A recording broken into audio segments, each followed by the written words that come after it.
Okay, it's just after 10, so let's get going. Good morning. Welcome to the third and final session of this year's Long Island Sound Sustainable and Resilient Communities Workshop. My name is Sarah Powell. I'm the Sustainable and Resilient Communities Extension Professional for Westchester County here in New York. And whether you were here with us yesterday for either of our sessions, or this is your first and only session for the year, welcome. Thank you for being here and taking the time to join us on this cold Friday morning. We're really excited to be here today to share about our resilience planning support program with you. But first, we're going to go through a couple housekeeping items. We do ask that everyone please keep your selves muted, and to help us save bandwidth, unless you're one of our guest speakers during the presentations, please keep your camera off as well. We'd like all of you to use the chat for any questions you might have, or if you need any help with any technical issues. My colleagues are monitoring the chat and are going to do their best to help you. And as always, we are recording this workshop session, and it will be made available to everyone afterward on our Resilience Resource Hub. And we're going to be sending everyone an email letting you know when the recordings and the session resources are available. And we're aiming to do that before the holiday break. So you'll hear from us again soon. And then finally today, we're going to be using some interactive polls, and I have a little bit more on that in a minute, but I figure as folks continue to trickle in, I first want to go over our plan for the day. So we're going to open up with a little bit of background on the Long Island Sound Partnership and our Sustainable and Resilient Communities, or SRC team, before we dive into the details of our available assistance programs, mainly focusing on our planning support program. And then we're going to hear from 3 first-round planning support program awardees who are here to share with us about their projects and talk about their planned next steps. And I'm going to introduce them more properly later, but a big thank you to Kate DeHay, Erin Mannix, and Teresa Mohan for joining us as our featured speakers. So just to set the stage a bit, I know a lot has happened this year. It's been very eventful, but one exciting thing that hopefully everyone knows about is that the Long Island Sound Partnership celebrated its 40th anniversary this year. And as a part of that celebration, the partnership rebranded itself with an updated name and logo. Some of you may remember or recall for a long time, we were previously the Long Island Sound Study. And as part of this update, the partnership also released a new management plan. So more on that in a second. But just wanted to highlight that over the past 4 decades, partners working through the partnership have made really major strides to improve the health of Long Island Sound, including reducing nitrogen pollution by 40 million pounds a year, restoring almost 2,400 acres of habitat, reopening nearly 450 miles of rivers to migratory fish species, and engaging hundreds of thousands of people through education and volunteer projects. And so the partnership is a national estuary program led by the US EPA, the states of New York and Connecticut. And as I said, the partnership this year published an updated Comprehensive Conservation and Management Plan, or CCMP. The CCMP is the document that guides all work done through the partnership in support of achieving the long-term vision of a healthy, resilient sound for all communities. And the CCMP has 4 interrelated goals: clean waters and healthy watersheds, thriving habitats and abundant wildlife, sustainable and resilient communities, and an informed and engaged public. Now, our team, pretty obviously, works in support of the sustainable and resilient communities goal. And if you've joined us for this workshop in the past, you may recall we were previously a team of 5. But luckily this year, we are now fortunate to be a team of 6, with Ben Goldberg joining us as the SRC, working in the Bronx and Queens in New York City.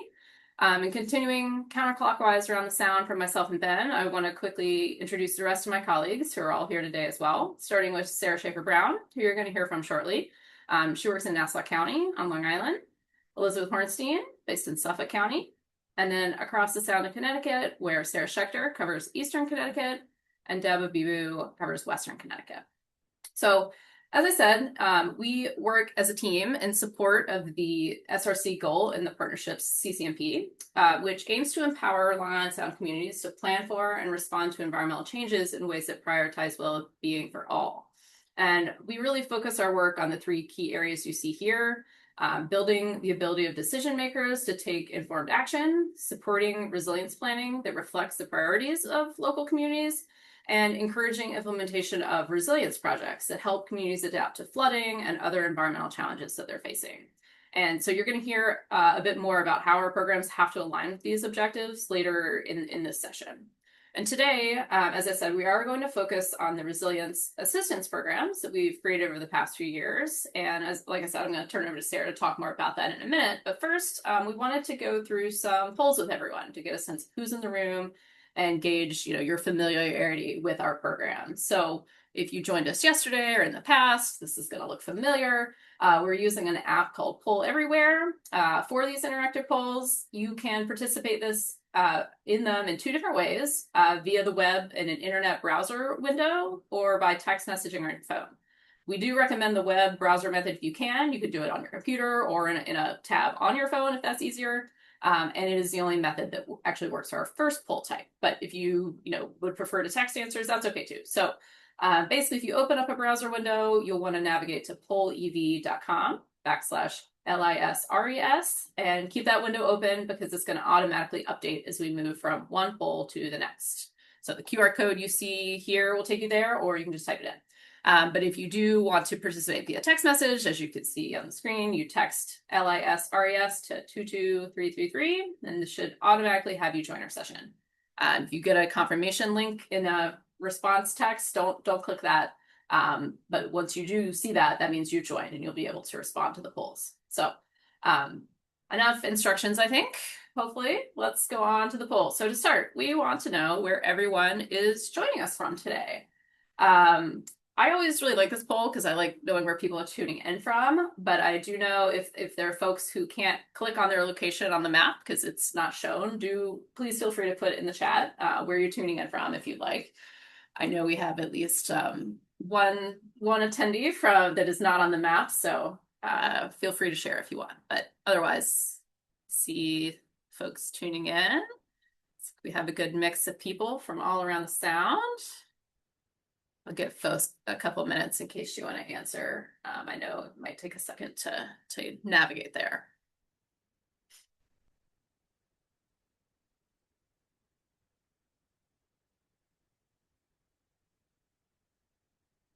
Very fun. Some more popping up. Okay. Thank you. Next up, we do like to get a sense of who is in the room with us today. So please, if you can, let me click to the next one. Oop, there we go. You can let us know what sector best represents you. We're always curious to know what groups are in the room. So far, it looks like we have a good mix of government, nonprofits, a couple consultants are here.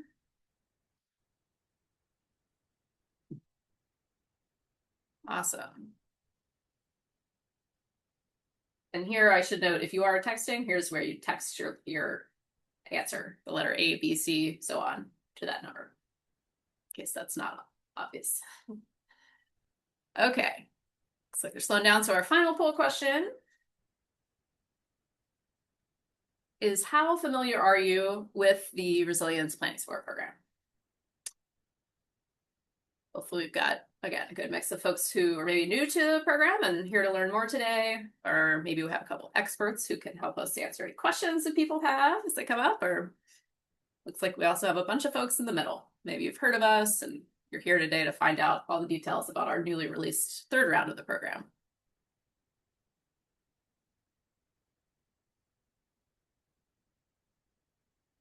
Great. Feel free to continue answering that if you haven't already, but I am going to click over now and we'll get into what everyone is here to hear about today. So with that, I'm going to turn it over to my colleague, Sarah Schaefer-Brown, who's going to walk us through the Planning Support Program. Thanks, Sarah.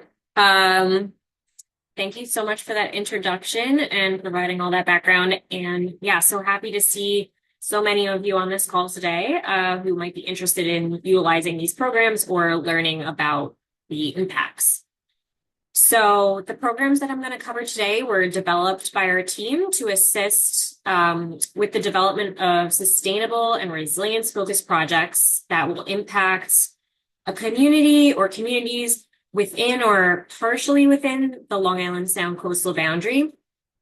And these programs are supported by funding from the US EPA through the Long Island Sound Partnership and are administered through New York Sea Grant and Connecticut Sea Grant. And so our team, the SRCs, we established two programs, the Long Island Sound Grant Writing Assistance Program and Long Island Sound Resilience Planning Support Program to assist communities within that coastal boundary, which I'll talk about in a little bit more detail later, across New York and Connecticut. So if you have your phone handy, or if you want to click the link in the chat, you can go directly to our assistance program page where you'll find out more information about those programs. And we also have a helpful flow chart that's on this screen and also is accessible at that web page where you can use it to understand what program might be best for you. So these two programs address the main barriers we've heard to planning, design, and implementing sustainable and resilience-focused projects.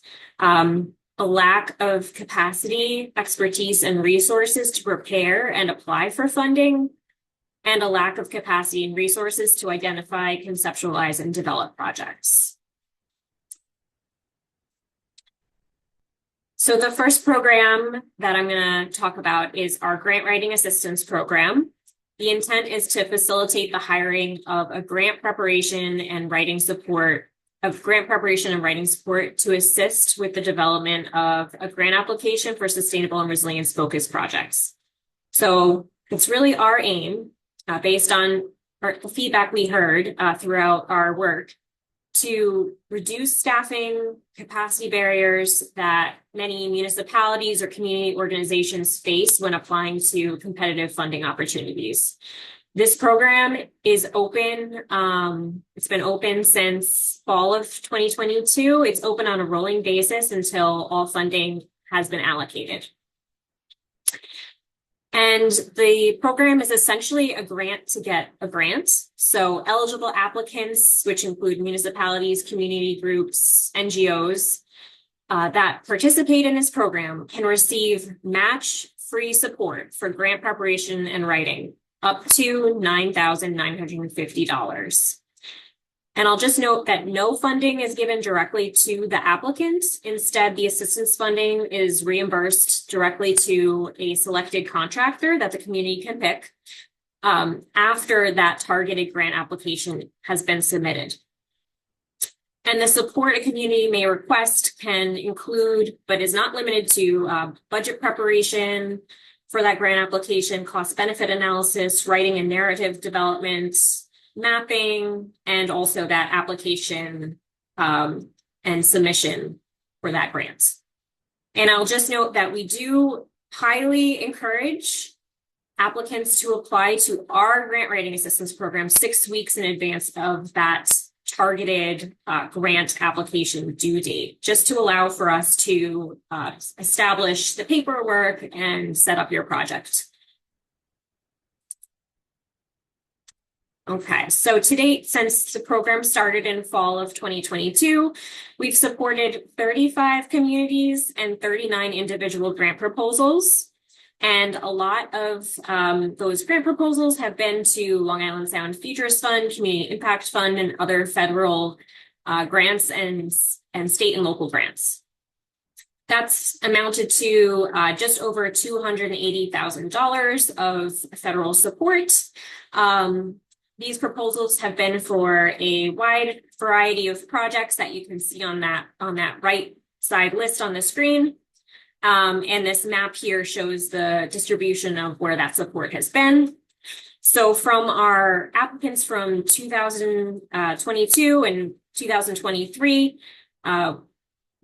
those applicants have since been notified whether they've gotten the targeted grant or not. And we have a 30% success rate of those applicants actually receiving the grant funds that they apply to. So it's a pretty high success rate, especially noting that a lot of the communities that we're supporting this may be the first time that they're applying to a grant. And so we hope that over time their success will just increase and improve. And it's a pretty fantastic investment on our part, we think. So for every $1 that we've invested in this program, we're seeing an $11 return on our investment. And so there's really great value in this program in that sense alone. So for most of the 2024 applications that we've supported, we're still waiting to hear if those were successful or not. And I also want to note that not included in this return on investment number is communities that have actually been successful in getting a targeted grant in their second attempt. So maybe they reuse the materials that their contractor assisted them with for the grant writing assistance program for another grant, and were then successful in that second attempt. So, I think our value here is actually an understatement, and communities are seeing the impact of our program kind of longer term and into farther along into their projects as well. So a few examples of successful projects that you might know about or be familiar with the organization.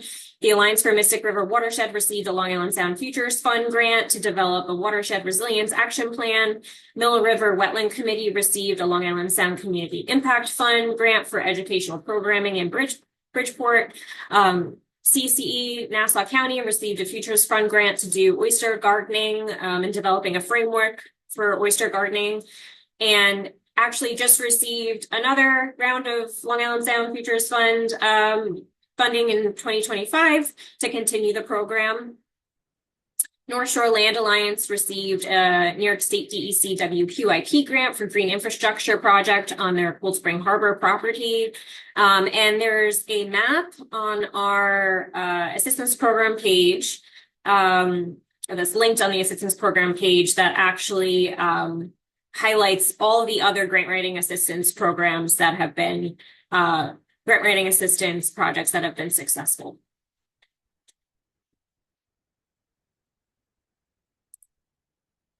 Okay, so now for the second program we've developed.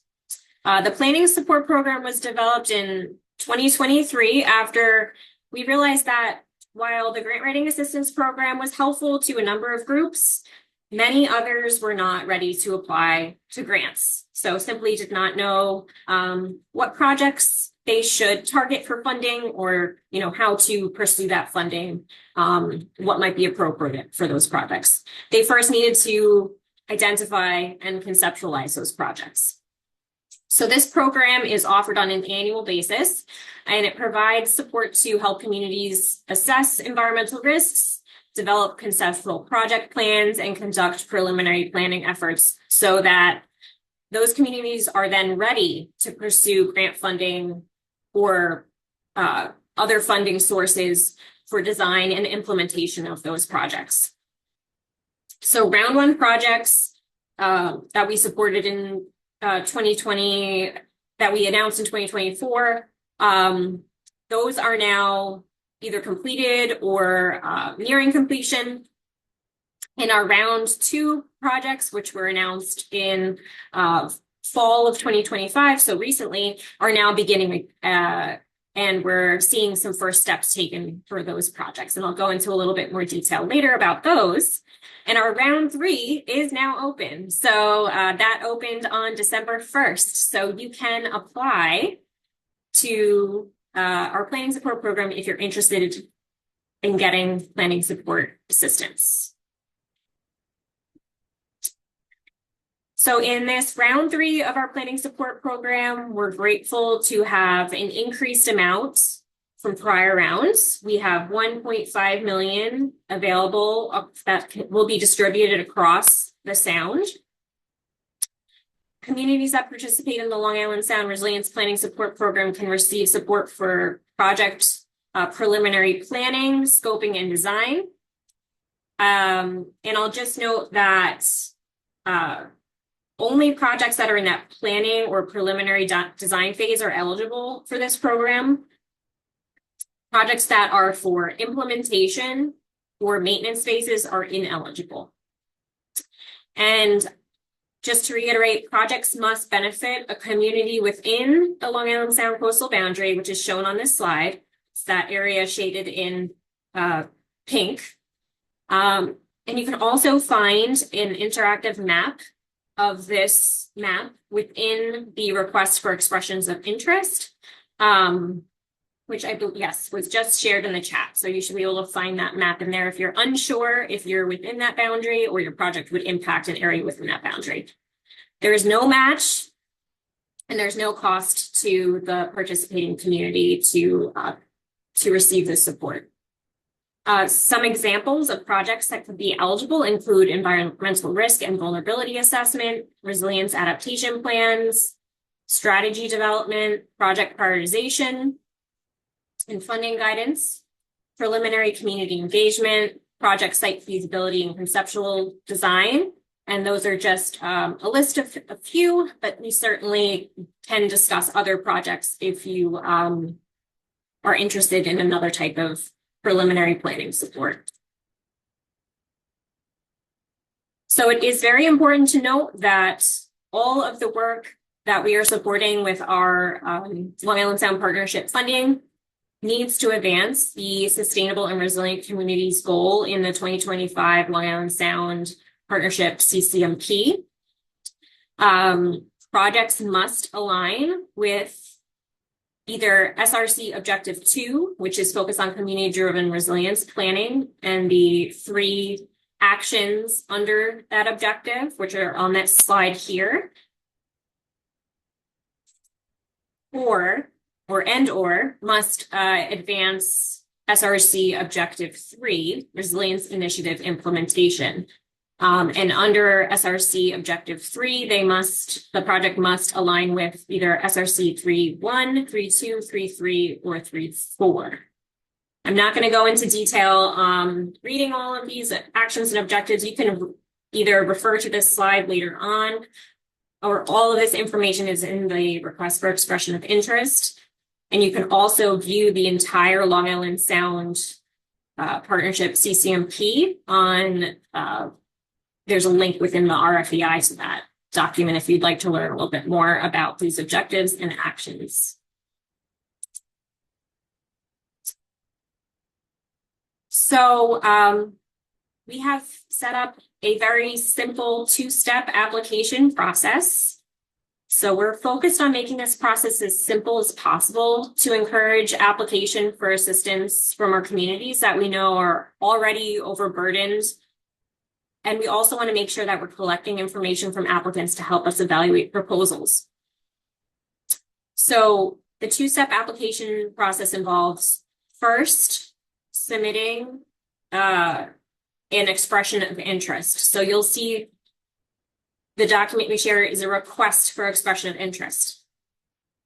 We encourage you to read through the entire request for expression of interest. But you will need to submit an expression of interest through the Google form that is linked within the document. It's also on the assistance program page. You'll need to fill out the entire application. It's not a very lengthy Google form. We need to just understand where your project's located, who you are, kind of the overall goals of your project. And then within that Google form, you need to set up a meeting with the appropriate SRC extension professional in your region. And you'll see down at the bottom there of that Google form, there is links to set up that meeting with the appropriate SRC. We've moved to this structure just because we want to be able to discuss each project with each community and ensure that it aligns with our goals for this program, it's the right fit for this program, and also just to understand a little bit more about your project initially. Those expressions of interest and the meeting establishment needs to be done by January 30th, 2026. Although we do have the ability to schedule meetings out through February 6th. But you just need to submit your form and your meeting request before January 30th. If you don't set up a meeting with us, we unfortunately won't be able to consider your expression of interest. And once we determine that your expression of interest fits with our criteria, you'll be then invited to submit a detailed application. And that detailed application is then due February 27th, 2026.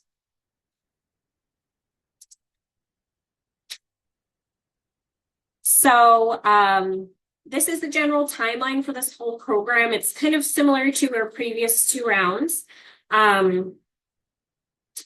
Those initial meetings and RFEI submissions should occur between the opening of the application and January 30th.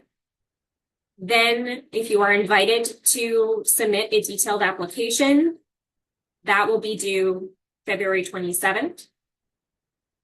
If your project is determined to be a candidate project, so a project that we select to move forward, we will be making those selections by April of 2026. And then those candidate projects are then put out in a request for proposals that will go out to various contractors. Then we have an extensive list. It'll go out through Cornell University and University of Connecticut. That RFP will be out from May through June of 2026. If we match your project with a suitable contractor, your project will then, the candidate project will then be considered an awardee, and awardees will be notified in summer of 2026. And then we will finalize your contract with the contractors that were selected, and your project will likely start in fall of 2026. And this timeline is detailed on page 5 through 6 of the RFEI. So through the first two rounds, we have allocated approximately $2 million to 29 communities throughout the Long Island Sound coastal boundary. You'll see a map on this screen of where those locations are. The gray points indicate the first round projects. The teal and purple points indicate the second round projects. And just to note, there's no match required from these communities. And the varying projects types that we've been able to support include 8 vulnerability assessments and resilience plans, 3 flood studies, 2 watershed plans, 3 natural resource inventories, 3 community engagement or strategic plans, and then 10 conceptual design plans for varying projects like stormwater management, green infrastructure, shoreline adaptation, public access, greenways, and stream restoration projects. So in the first round of this program, which was awarded in 2024, New York Sea Grant and Connecticut Sea Grant awarded nearly $1.1 million to support climate resilience focused projects in 15 communities in the Long Island Sound region. There were 5 projects in Connecticut and 10 in New York. And you can see more about those projects in the on the Planning Support Program Awards page that was just shared in the chat. And you'll hear from a couple of these first round awardees who are now, as I said, kind of nearing completion of their projects and are ready to take next steps.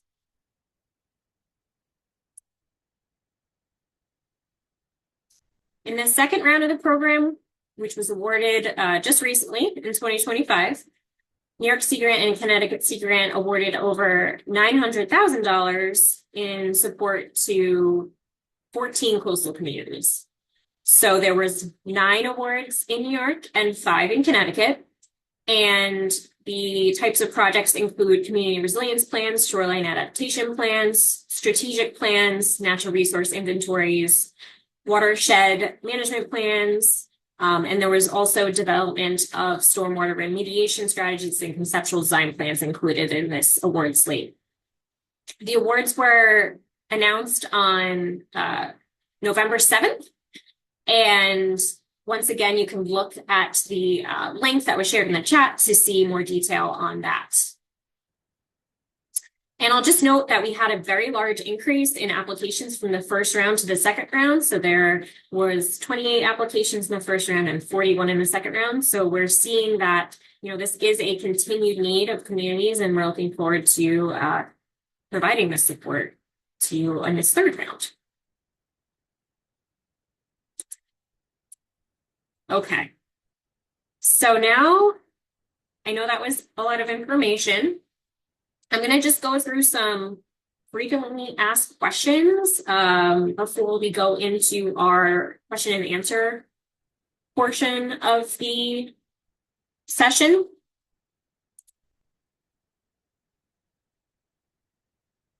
All right, so how do you apply to the Long Island Sound Resilience Planning Support Program? As I said, you need to fill out and submit the expression of interest Google form. That is linked within the RFEI, and it's also on our assistance program page. You must schedule a time to talk with your SRC extension professional as part of that Google form process. And we will not consider an RFEI if you have not set up that meeting with us. And those applications through the Google form are due by 5 p.m. January 30th.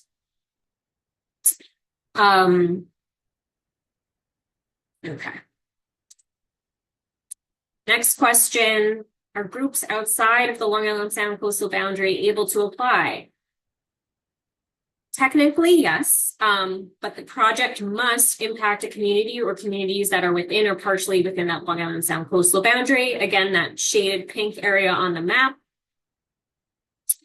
An entity who's outside of this area could apply, but the project would need to benefit a community within this coastal boundary area.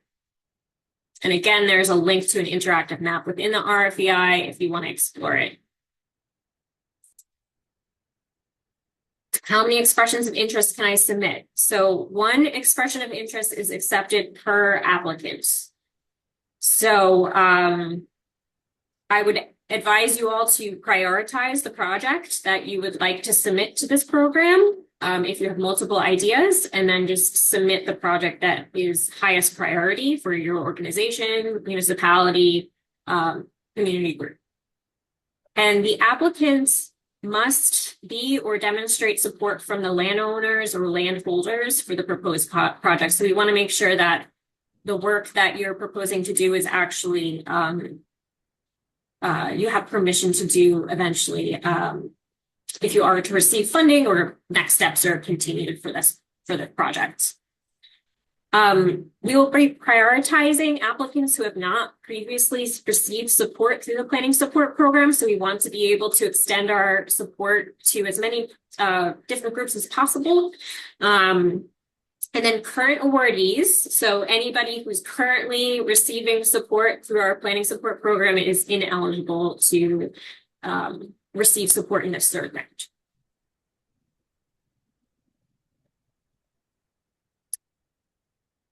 So the detailed application process. So if you go to the RFEI, you'll find the detailed application in the applications instructions section.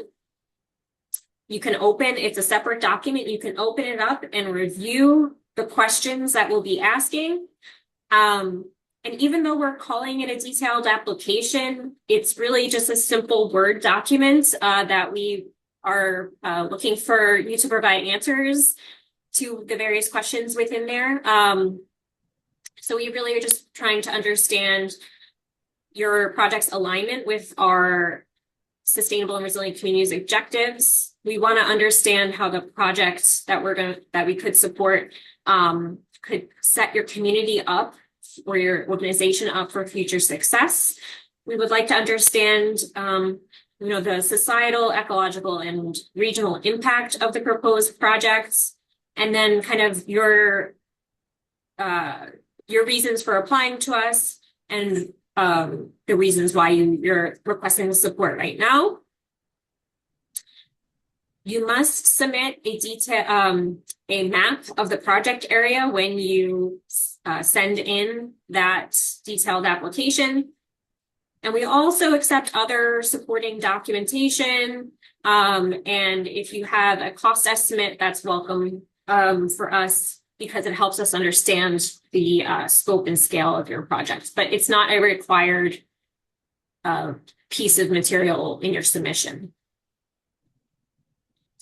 And then I'll also say that if you go into the detailed application, there is a second sheet that's included that has the application evaluation criteria.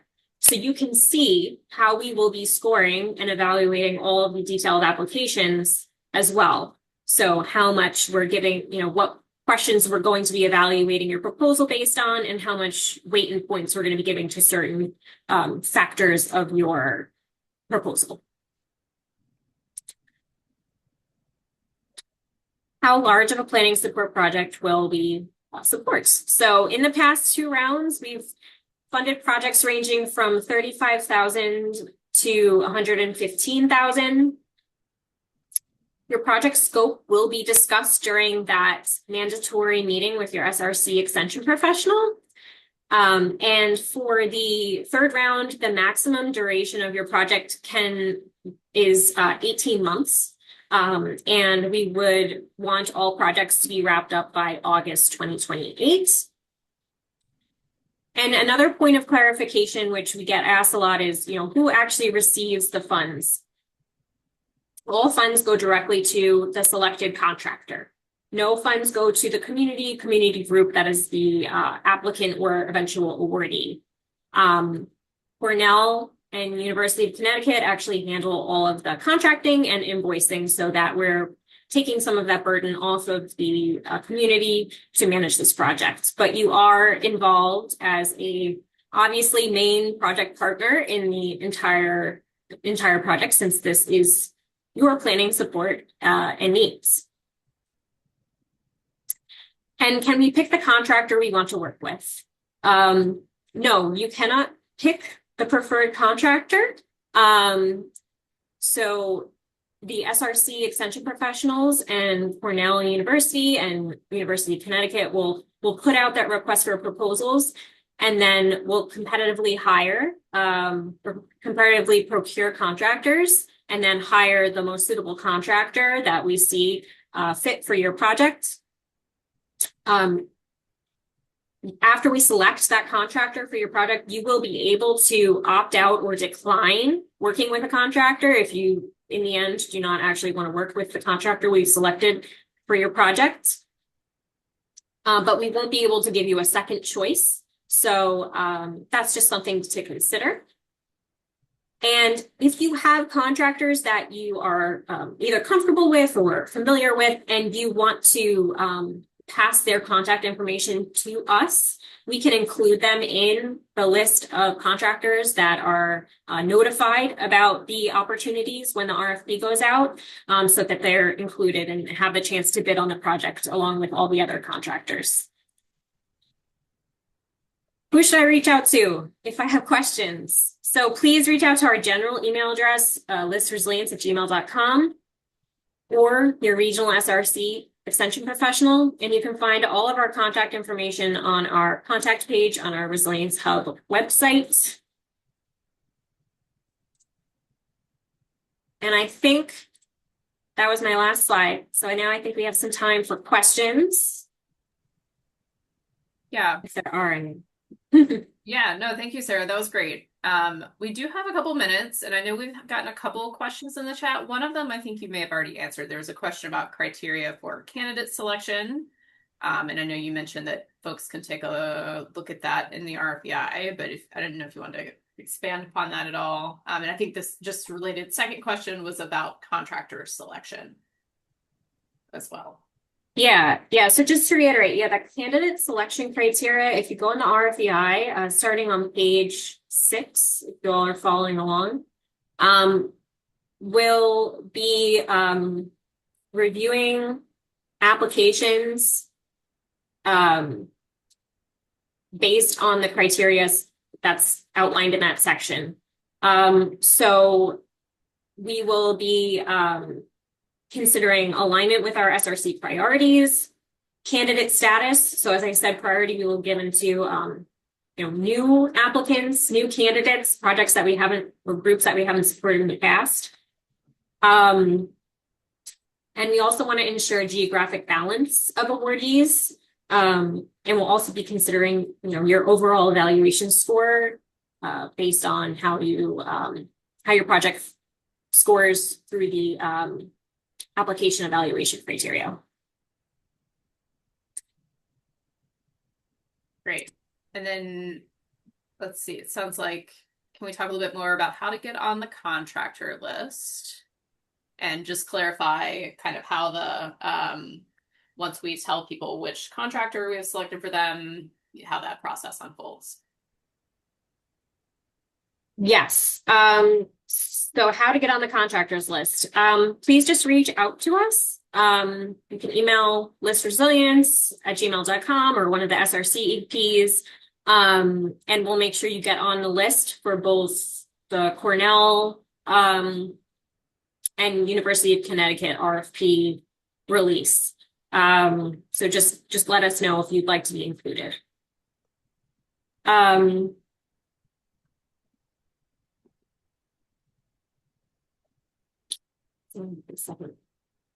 See the question, yeah.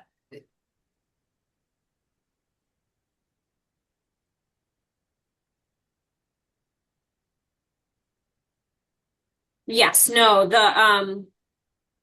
so the way our contracting procurement process works is that the SRC extension professional team will select the best suited contractor for your project based on all the proposals we receive from the RFP.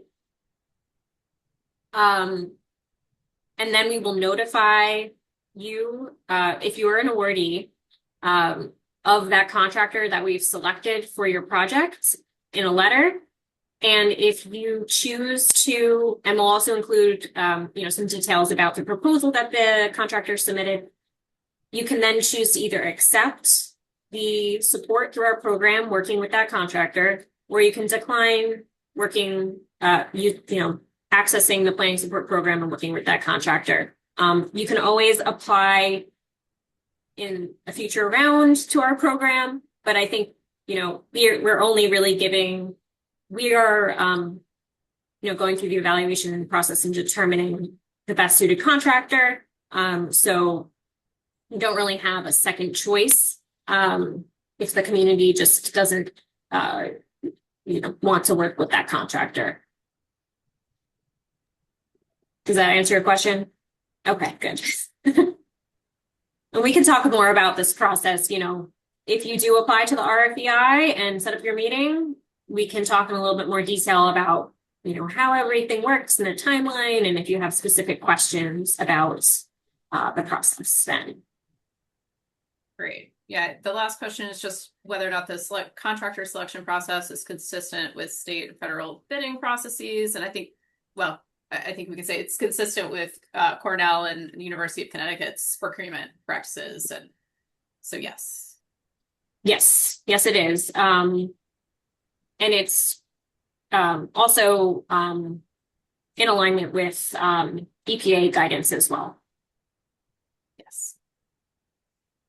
Okay, fantastic. We do have one more minute if there's any final question. If not, or if something comes to you, you can continue to put it in the chat. And we can follow up directly with you or at the end if we have time. But with that, I think let's move on to the next section of this presentation today and showcase a few of the first round planning support projects that were awarded last year. So thank you, Sarah. That was awesome. Like I said, now we're going to turn and hear from folks whose projects have either recently wrapped up or in their very final stages. As I said at the outset, we do have 3 awardees lined up to share about their experience receiving support through the program, and you can see the stars on the map here represent where their projects are. I did want to note we have a little bit of time held for after all 3 presentations to answer any questions you might have. So as they're sharing, again, please feel free to continue putting any questions you have in the chat. we'll collect them and make sure we answer as many of them as we can at the end, if not all of them. Okay, so we are going to start with Kate DeHay, who's from the village of Mamaroneck here in Westchester County in New York. And Kate is the chairperson of the Village of Mamaroneck's Committee for the Environment, which is an advisory board to the village's Board of Trustees. She is a lifelong lover of nature, studied geography at Columbia University, and did master's work for system science at CUNY. Kate previously served on the Coastal Zone Management Commission for the village of Larchmont and town of Mamaroneck. And I think of Kate as the driving force behind the proposed Greenway project that she's going to be sharing about momentarily, as well as the Rockland Pocket Park, which is shown in her lovely photo here, which is adjacent to the segment of the proposed Greenway that she's going to be sharing about. And it's just truly a really lovely community space in the village, full of native plants, and home to probably my favorite, like my little free book library that I've ever seen, because it's dedicated solely to nature books. And anyway, definitely worth a stop if you're ever in the Mamaroneck. So with that, Kate, I am going to give you slide control and turn it over to you. Let me find you in our list here. All right, take it away. Okay, so I'll flip through, start with the next slide. Right? Is that it? There you go. Hi, everybody. I'm really happy to be here. It's such an honor, really.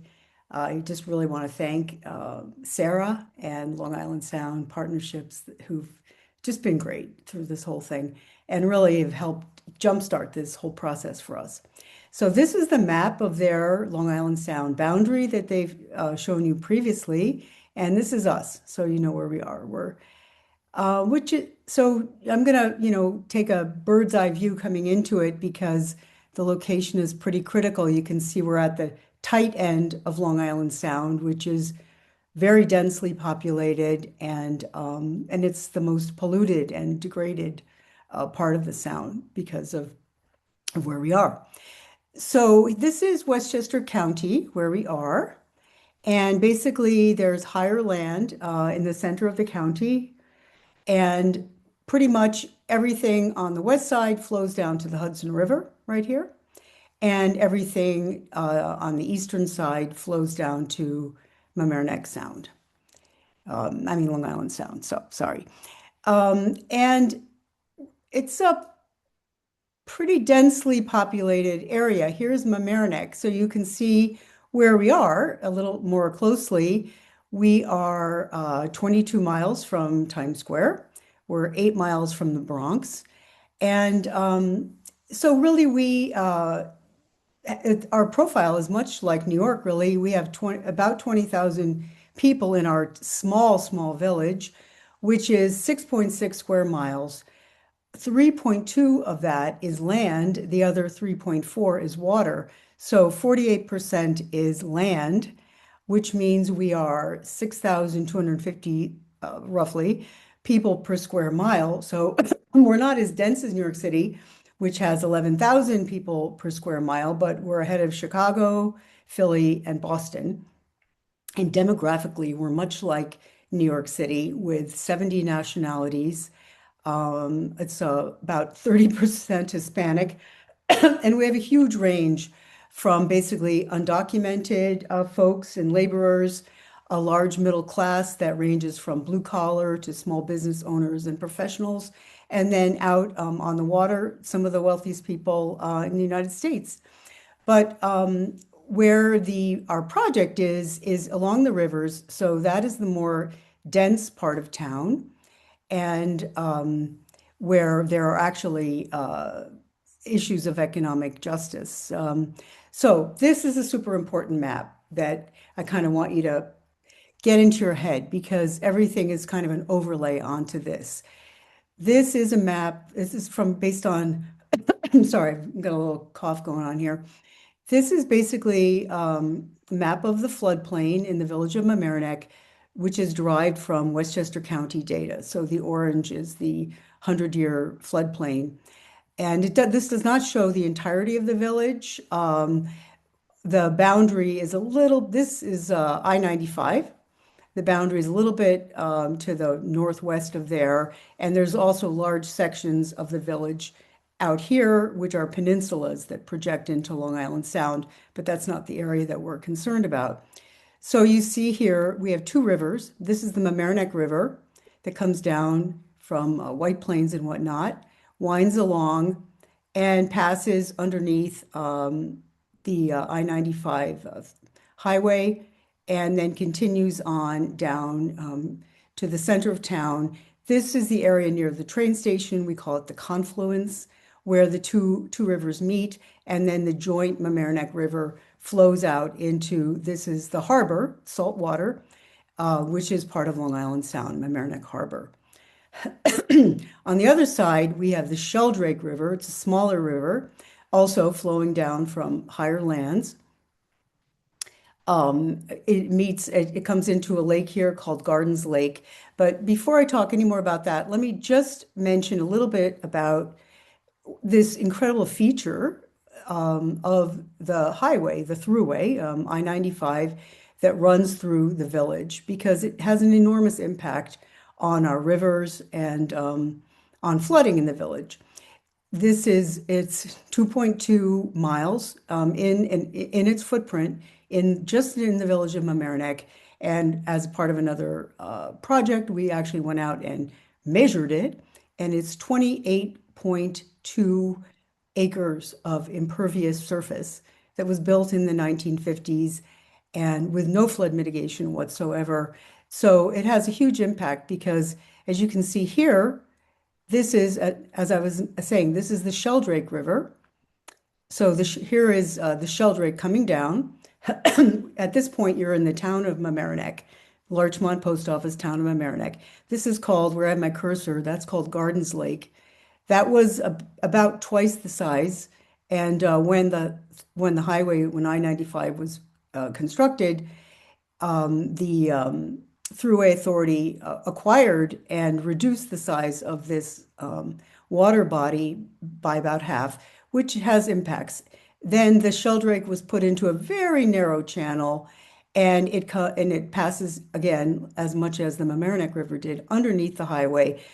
And I only mention that because when it comes out of this narrow channel, given hydraulics, it's moving fast, and so you have a lot of scouring that occurs in this area. So the subject area is limited to from Fenimore Road, which is here, down to the town of Mamaroneck border. So now you've kind of got the picture. The two rivers come together, they meet at the confluence, and we've had enormous flooding, a lot of which begins here, backs up extensively from there. So moving on, here's a lot of what's driving this whole project is flood issues. It's really the major driver. I'll just go back a tiny bit, just to mention this whole area near the Sheldrake. You see the highway. Okay, I've talked about that. Here is Metro North. And then this is actually higher ground, and then it goes back down again. But so this whole low area, which historically has actually been referred to as the flats, is very, very low. And this is the most highly industrialized and densest part of the village. And that is where this picture is from. It's a couple of blocks away from the river, and it just visually shows you lines of past floods. This is from a nor'easter in 2007. This is Hurricane Irene in 2011. And this was Hurricane Ida in 2021. And I think everybody knows that Mamaroneck just got walloped during Hurricane Ida. A few blocks from here is the DPW yard, and they measured on their wall that the water in this whole industrial area went up as high as 14 feet in depth. So it's a huge problem that we're addressing in part through this project. And so, excuse me. Did you end up taking the code class? I think, Okay. sorry, Kate, I think Okay. that was an interruption, Hey, but Drew. I want to give you I don't think that question was for me. Yeah. Okay. Yeah, It's for I do want somebody to else. give you a quick time check, Kate, maybe like 5, 6 more Oh, minutes. yeah.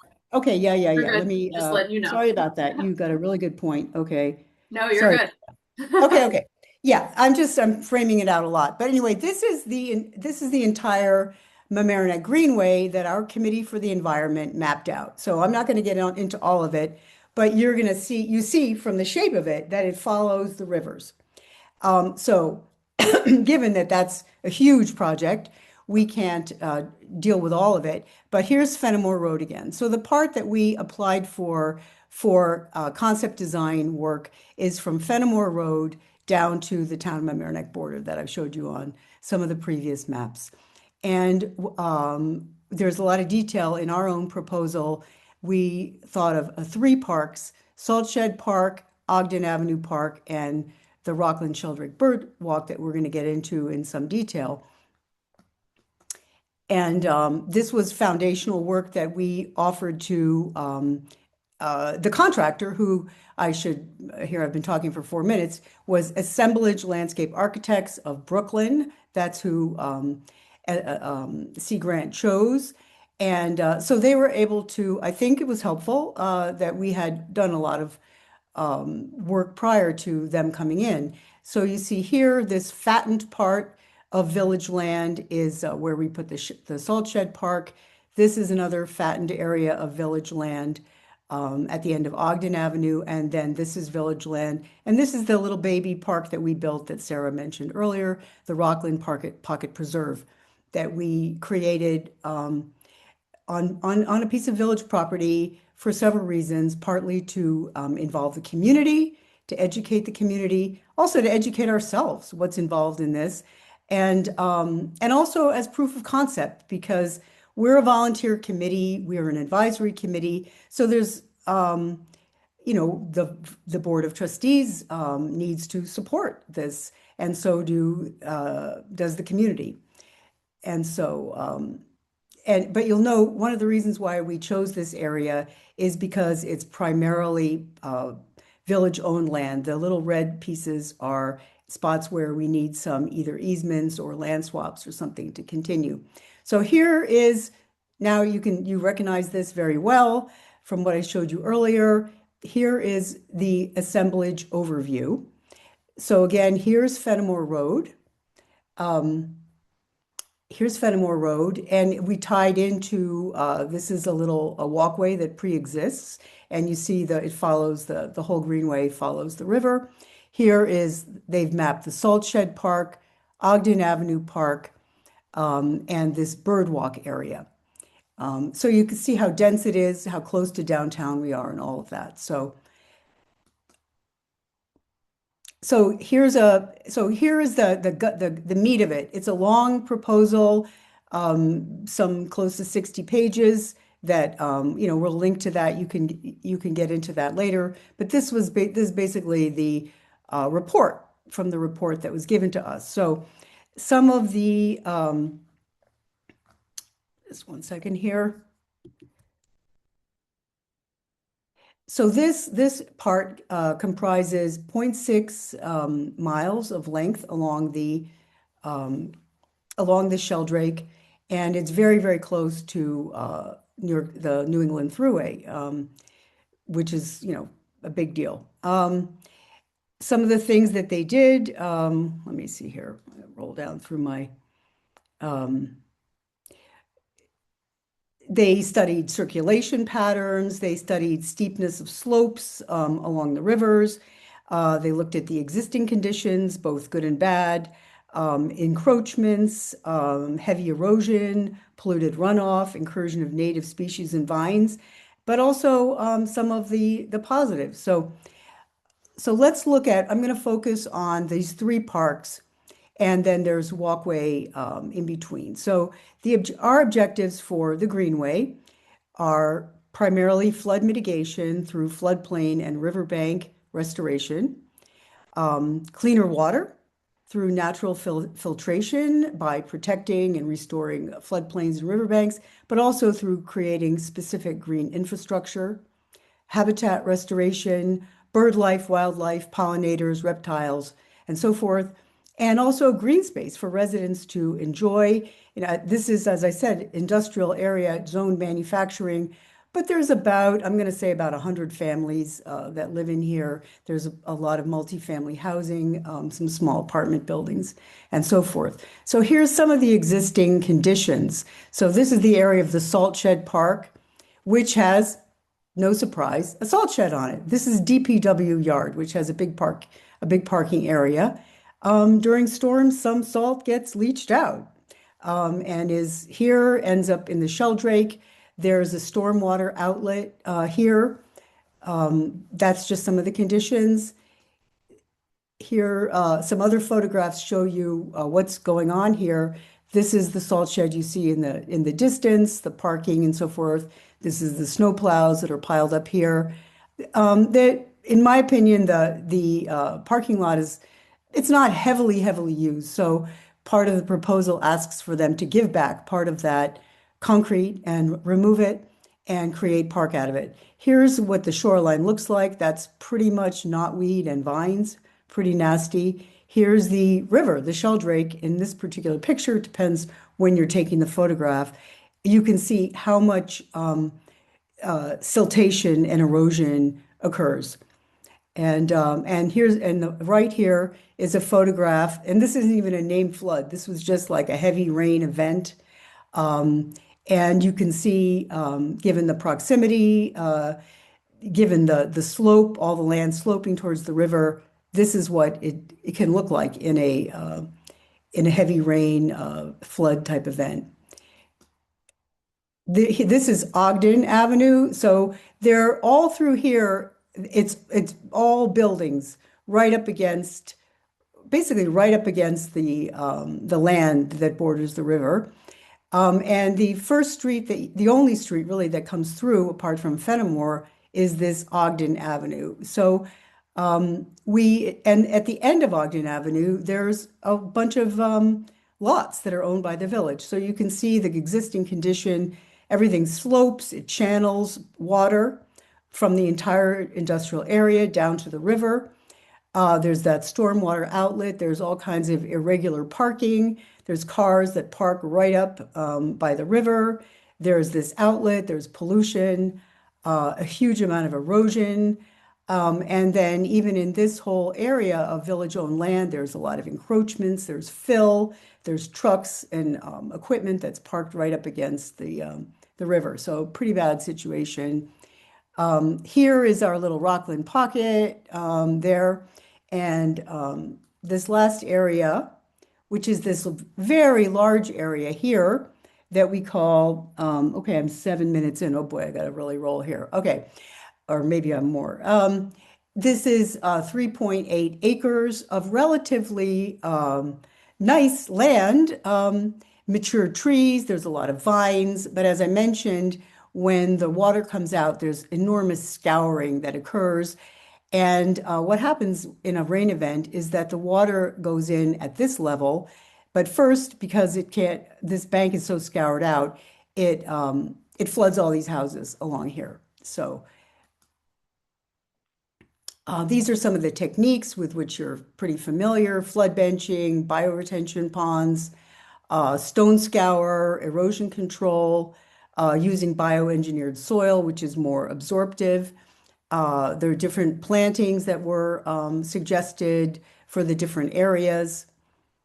And then this is an overview of, basically the plan. So Salt Shed Park, there's going to be a stone forebay to basically capture and filter runoff, and then a wet woods here.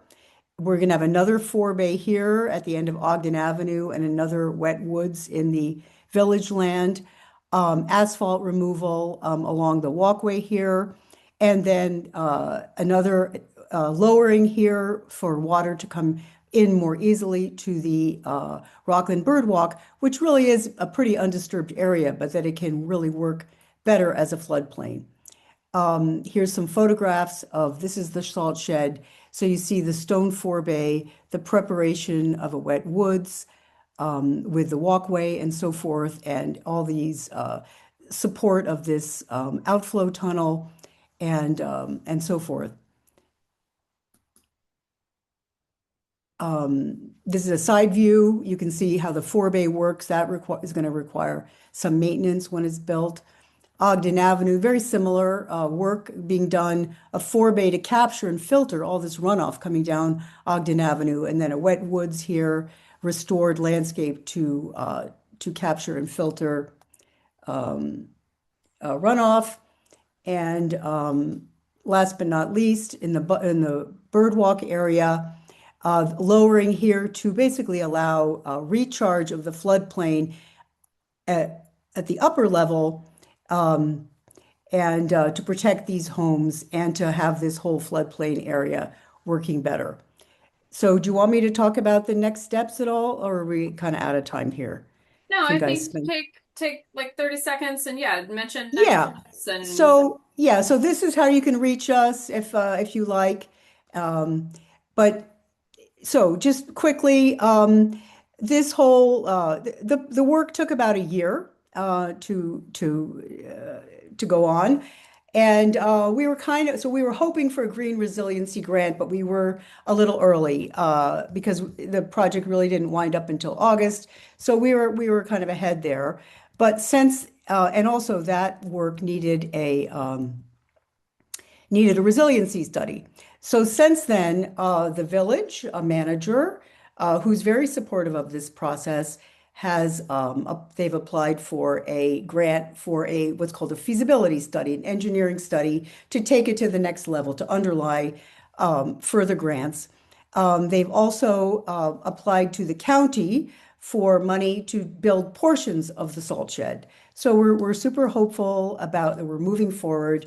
And then we realize ourselves as a volunteer committee, we need to do more community outreach to bring in different groups and partners, though we have quite a few. So I think I've said enough, and other elements probably answer in the questions. no. Well, thanks, Kate. That was fantastic. Okay. And yeah, Okay. I'm just gonna put it back here. You can see how to contact Kate and folks. And Yeah, I'll just reiterate to everyone, we are recording this. And yeah, my colleague Ben just put the link in the chat as well if you want to see that final plan.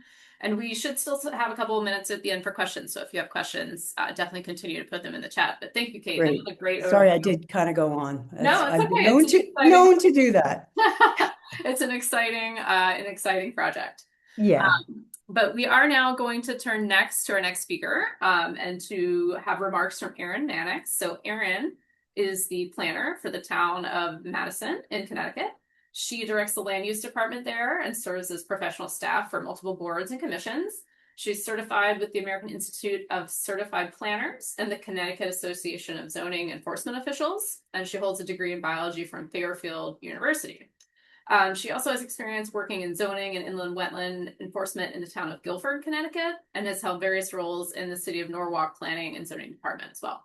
Unfortunately, Erin is not here live today. She did have a last minute conflict come up that she was unavoidable, but you know, even though she's not here in person, she was kind enough to hop on Zoom with me yesterday and let me record her presentation remarks. So I'm going to play that short video for all of you next, but I did want to mention that David Murphy is with us today. He is a member of the contractor team that worked on this project, and he has a lot of experience and institutional knowledge about the town's previous climate resilience plan. So if you do have questions, again, you can put them in the chat, even though Erin's not here live. David may be able to help us field them, and we can also follow up directly if the Erin is needed. So, all right, hopefully we tested this morning. Hopefully everyone will be able to hear this. Thank you, Sarah. Hi, I'm Erin.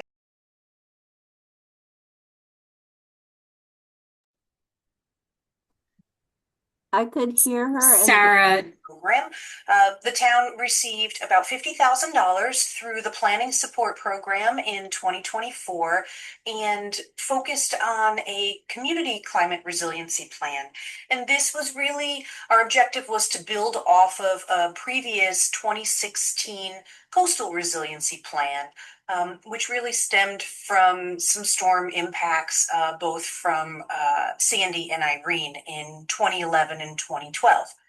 Our partners in our project, we had a consulting team of FHI Studio, also known as IMEG, and Resilient Land and Water. Just change our slides here. Madison is a small community located on the south central coastline of Connecticut. We have about 6 miles of coastline, not including the Hammonasset State Beach. We're mainly a residential community with a little charming little downtown tourist destination. As I mentioned earlier, our goals were to expand our understanding of vulnerability, not just on coastal threats, but also to include inland flooding and growing risks of extreme heat. Our new plan, some of our goals were to focus on this broader scope and evaluate some new and emerging risks. Impacts to drinking water, especially in our coastal neighborhoods, essentially private wells, areas that are not served by public water. We also have our entire community is serviced by private septic systems, and we do not have community sewerage. So really some of our lower lying coastal neighborhoods are quite vulnerable to flooding. We wanted to also focus on town assets, historic cultural resources that we didn't note in our previous plan that may be at risk for climate impacts, and how we might be able to address those moving forward and budgeting for projects. With the sea level rise anticipated over the next 20 years and even current impacts that we've seen, we've noticed a degradation of tidal wetlands and a reduction in our tidal wetlands, especially in our coastal inlets to our and outlets to our rivers entering into the Long Island Sound. Our extreme heat events as well is something that is occurring all across the state and our New York communities as well. What we ended up coming up, we have a draft of our community resilience plan. It was a good interactive process with our community. We identified various stakeholders, whether they were boards and commissions that had relevant charges to resilience, some community groups, neighborhood representatives, and surveyed a series of questions for them, took that information as well as public input sessions in the evening with mapping and specific areas. We were able to do some on-site field work in some of our more vulnerable tidal wetland areas and come up with some projects associated with that. What we found through the process is that a lot of the same areas that were highlighted in our 2016 plan are still vulnerable, still at risk. We have clearly expanded those zones as well, but realized we really had a lack of projects being completed since 2016. So over the last 10 years, whether it was a lack of funding or prioritizing by the town, we are able to kind of take this, add some planning techniques, some other technical data to help ignite really our resilience efforts in the community.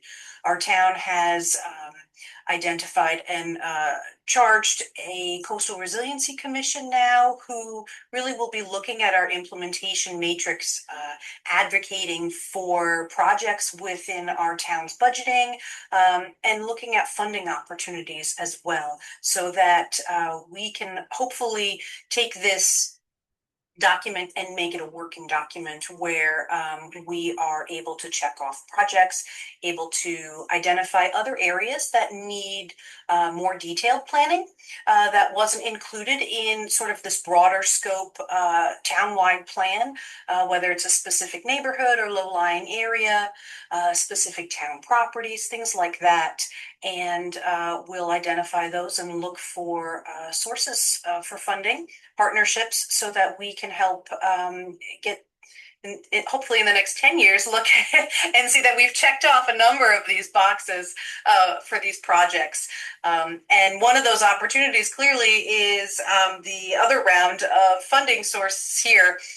Through the program, we really kind of put ourselves in a good position now to look for funding. And this was a project, like I said, we've had 10 years in the making of not being able to utilize new modeling, new resources that have come out statewide, and mandates statewide for our planning and projects that we really didn't have a handle on.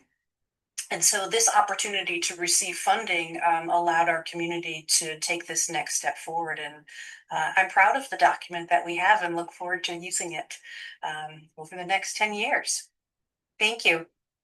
Awesome. Erin, that was great. Okay. That was great. Sorry for the sound snafu at the very beginning.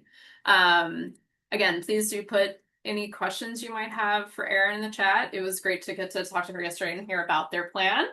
And with that, we're gonna now turn to Teresa Mohan to close out our awardee project showcase portion of this session. Teresa is the supervisor-elect for the town of Pelham here in Westchester and a 3-term Village of Pelham trustee.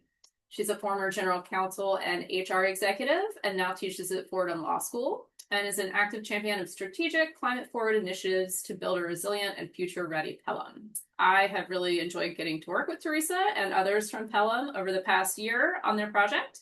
And I'm really glad that she could be here today to talk with us about it. So with that, I'm going to turn it to you, Teresa. You should have slide control. Thank you, Sarah. I do. It's a pleasure being here this morning. Thank you so much. Really, thanks goes out to Sarah and the team at Long Island Sound Partnership. We also, the contractor we worked with was Biohabitats, and they were fantastic. For those of you on this call that are in the sort of nascent stages of starting to plan and don't have projects like the one that we've reviewed for Mamaroneck or Madison, this is really where we were at. We, as the Village of Pelham, had a sustainability advisory board that lost a lot of members over the last 2 years, partially because we couldn't really move forward on individual projects. So what the committee, and I was the liaison for the committee as a village trustee, decided to do was really go for try to get a natural resources inventory.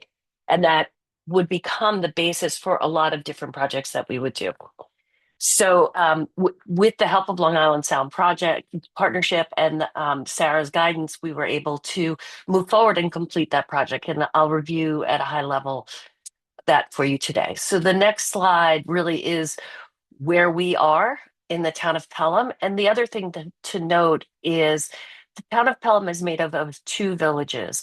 The Village of Pelham has the Sustainability Advisory Board. The Village of Pelham Manor does not have projects that or a group of sort of government advisors for their efforts.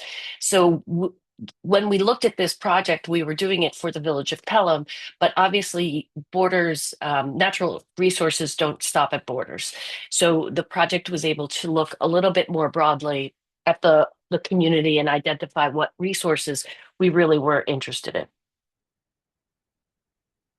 The natural resources was really trying to figure out for the town what it is that we needed to focus on going forward. So that documentation took place using a desktop analysis. We used the New York State Survey. We had an understanding of sort of the stormwater influences for the village. The team looked at the topography, the soils, how the land was being used, where the streams, and we are right next to the Hutchinson River, so we looked at information that really was available about the Hutchinson River.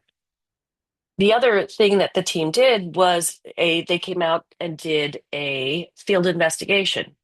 And these are some of the pictures that they sort of surfaced during the field investigation, which you can see was taking place really in the spring of this year.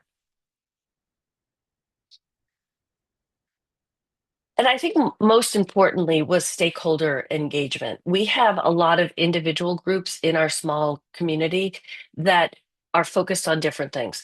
EcoPal is right now focused on eliminating vines and bringing some of the habitats along the Hutchinson Parkway back into its natural state. We work with Save the Sound. We have a Pelham Tree Conservancy that is focused on trying to understand our tree canopy and protect it, planting trees and both on municipal property and on private property. We have the Squad, which is really part of EcoPel, and we have the Junior League of Pelham, which has a sustainability part of it and is working on a few projects right now, including a bioswale and a butterfly garden. So bringing all of these groups that have their individual focus on specific projects together was really important, and having that be led by biohabitats was really, really helpful for us because it let everybody talk together about what they were doing and how this natural resources inventory could help them. So what some of the recommendations that came out of the NRI was some residential tree planting with a focus on specifically the coming out of the report itself, understanding our tree canopy, understanding where we needed to focus, what kind of trees to plant. Really doing lawn conversion, which is something that's happening right now on municipal property. Doing on-site water management. The other thing, like Mamaroneck, the village of Pelham has substantial flood issues, and there's a very large flood mitigation project that's going on right now. But understanding how some natural sort of augmentation of that could also help and be part of that project came out of the natural resources inventory. And then really, hold on. The other thing that came out of it, and I think this is something that is super impactful, is how on a village scale we can bring impact to preserving our natural resources and enhancing them. So part of that, in really what's going to come out of this, I think one of the first things is a tree ordinance. We do not have a tree ordinance in Pelham that regulates how private trees are treated.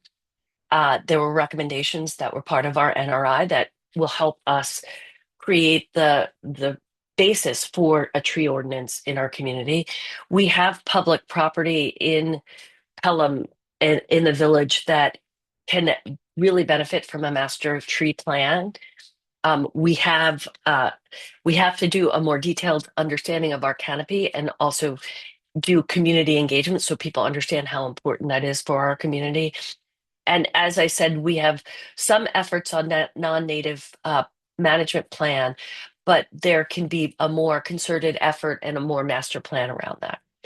And then community forest management strategy, which is something that we weren't even talking about before the NRI was finished.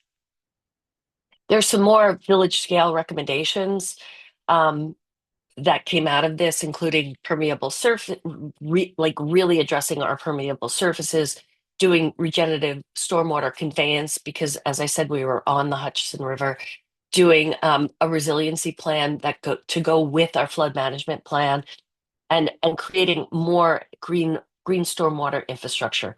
There are many places in our community that we identified that we can do bioswales, and this gives us the jumping off point to be able to do that.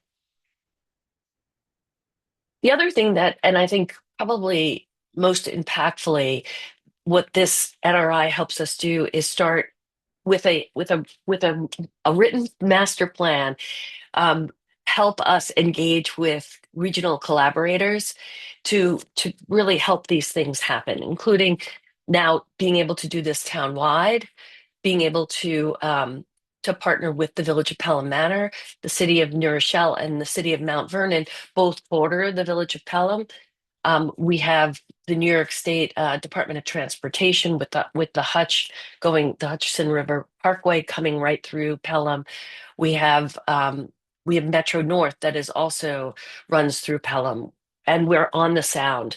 The village of Pelham Manor is on the Sound. So there are all these, the Hutchinson River Restoration Project also. So there are all these partners that with this NRI, we can create a meaningful basis of engagement with them to start furthering the efforts that we have as a community to try to preserve the natural resources that we have and enhance them. And we couldn't have done it without Sarah and her team, and we're really excited about where this is going to be able to bring us going forward. Fantastic. Thank you so much, Teresa. Thank you to you and Kate, and obviously Aaron as well. I think it was really interesting. You know, these were three very different project types, but I think they all really exemplify like what it is we're trying to support through this program, and you know, help communities do the work that they need to do to really set the stage to be successful with future, you know, resilience projects and planning. So, you know, I don't know if either of you have any closing words about, you know, I guess I am sort of curious. Do you think if you hadn't received the support from this program, would your community have done this work otherwise? I don't think so. I think honestly, it gave us gave us a lot of credibility. We took it as far as we could as volunteers, but we needed to have professionals come in and take so we could really go to the next level. I would echo what Catherine's saying. We did not have a strategic plan around any of our natural resources, and we have a lot of groups that are focused on specific projects, but this really helped us bring it all together in a way that all of the community groups can use, and the village can now incorporate into a master plan. Right. Well, you know, I know both of you are in my region, and these are my region's projects, so I'm thrilled that you know, we were able to support them and to get to work with you guys. I do a little time check. All right. I think I do see a question in the chat about the Mamaroneck project, and curious, you know, what kind of difference it might make for flooding of the scale of Ida that you showed in your slides, Kate. I don't know if you that's a really great question. And I can't really answer it, but because we have this concept design now, that we can build on that for the engineering feasibility study. You know, I pressed, you know, these poor people at assemblage, you know, because they did have a hydrologist consulting with them to give me numbers, but that was outside their scope. So, but we can go to that level now with it. And you saw the picture of the erosion, and that's something else to be quantified because, you know, there's these cumulative effects. You protect that bank and you don't have this massive erosion, which is clogging your stream. It's going to function a whole lot better. But there's tons more. I mean, this has opened my eyes too, even to realize that in that industrial area where everything goes into drains and drains into the Sheldrake, that we need away from the river. We need more, you know, little bioswale baby parks and things like that to capture and filter, you know, rainwater to reduce the amount. So there's much more that has to be done, but you know, it's a step in the right direction. For sure. Maybe real quick, this is our final question. We're almost to 11:30, and this is for you, Teresa.